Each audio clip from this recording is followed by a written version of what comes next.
नहमदुहु व नुसल्ली व सल्लिमु अला रसूलिहिल करीम। नाज़रीन, आज की इस वीडियो में मैं आपको बताऊंगा कि हमें जो है नियत जब हम कंप्लीट कर लेते हैं उसके बाद जो हाथों को उठाते हैं तो हमें हाथों को किस कंडीशन के साथ उठाना है और हाथ उठाते टाइम हमारे किस हालत में हमारे हाथ होने चाहिए, फिर उठा करके जो है फिर किस अंदाज में हमको बांधना है। तो देखिए, मर्दों के लिए जब मर्द अपनी नियत के अल्फाजों को कंप्लीट कर लें, मिसाल के तौर पर वो जोहर की 4 रकात नमाज जो है सुन्नतें पढ़ रहे हैं, उन्होंने नियत के अल्फाज अपनी जुबान से कहे, नियत की मैंने 4 रकात नमाज सुन्नत रसूलुल्लाह की वास्ते अल्लाह ताला के वक्त जोहर का, मुंह मेरा तरफ काबी शरीफ के, इतनी नियत के अल्फाज जब उन्होंने कंप्लीट कर लिए उसके बाद वो अल्लाह अकबर के अपने हाथों को बांधते हैं।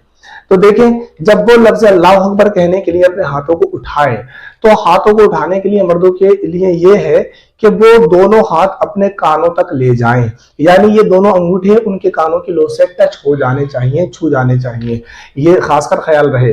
लेकिन उठाते टाइम जो गलत तरीका है वो ये है कि अगर कुछ हजरात इस तरह से कर देते हैं, अपनी उंगलियों को जो है मोड़ लेते हैं, कुछ इस तरह से कर लेते हैं, कुछ इस तरह से कर लेते हैं, ये तरीके जो है गलत है।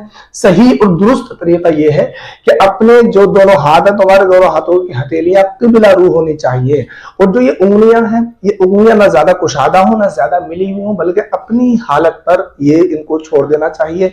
और जब आप अल्लाह नियत के अल्फाजों को कंप्लीट कर ले, फिर अल्लाह अकबर कहते हुए आप अपने दोनों हाथों को कानों तक ले जाएं और इस तरह से आप टच करते हुए उसके बाद हाथों को बांध लें।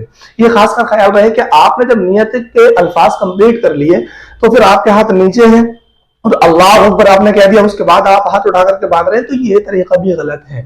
बल्कि आपको जिस वक्त आप हाथ उठाकर लाए टच करें उसी वक्त आप अल्लाह अकबर कहते हुए अपने हाथों को बांधें। ठीक, ये खास का ख्याल रहे।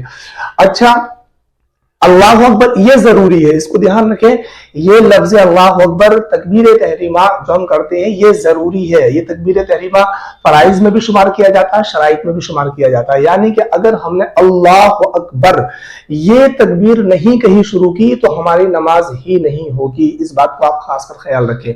अच्छा, उसके बाद में जो हम जो है हाथों को बांधते हैं तो मर्दों के लिए हाथ बांधने का हुक्म यह है कि वो अपनी नाफ के नीचे हाथ बांधे।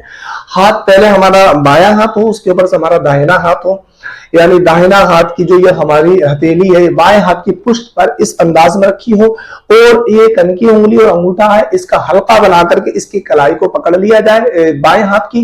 उसके बाद दाहिने हाथ की जो 3 उंगलियां बीच की बनती है ये उसके ऊपर जो है कलाई पर लगा दी जाए। इस अंदाज में, इस तरतीब से इन हाथों को बांध लिया जाए और फिर नाक के नीचे इसको हाथों को बांध लिया जाए। अच्छा, इस बात का ख्याल रहे।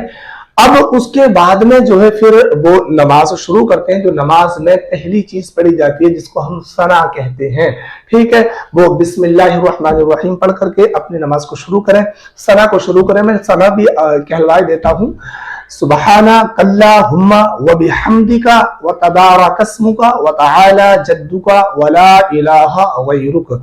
इस अंदाज में जो है आपको सना पढ़नी है, इस मखरज के साथ। अगर आपने पढ़ा सुब्हानक अल्लाहुम्मा व बिहम्दिका व तबारक अस्मुका तो ये आपकी नमाज नहीं होगी। तो इसलिए अगर आपके पास मखरज नहीं है तो मखरज सीखें। खुदारा बहुत सारी चीजें ऐसी नहीं होती हैं तो हम सीखते हैं, इसलिए नमाज को भी सीखें, ये बहुत जरूरी है।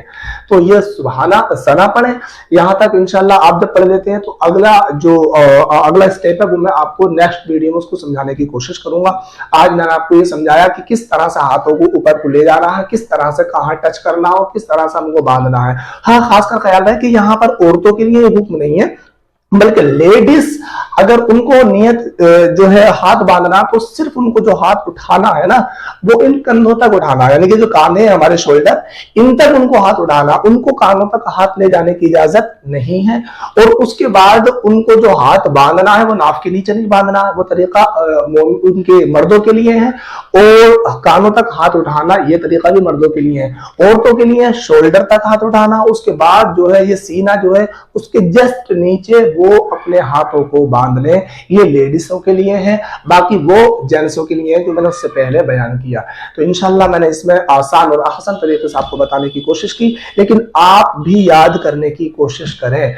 इंशाल्लाह नेक्स्ट वीडियो में मैं आपको बताऊंगा कि इसके बाद जो सना के बाद फिर हम क्या पढ़ते हैं, और सूरह फातिहा के मुतालिक बताऊंगा कि कब और कौन सी रकअत में उसका पढ़ना जरूरी है। अस्सलामु अलैकुम व रहमतुल्लाहि व बरकातुहू।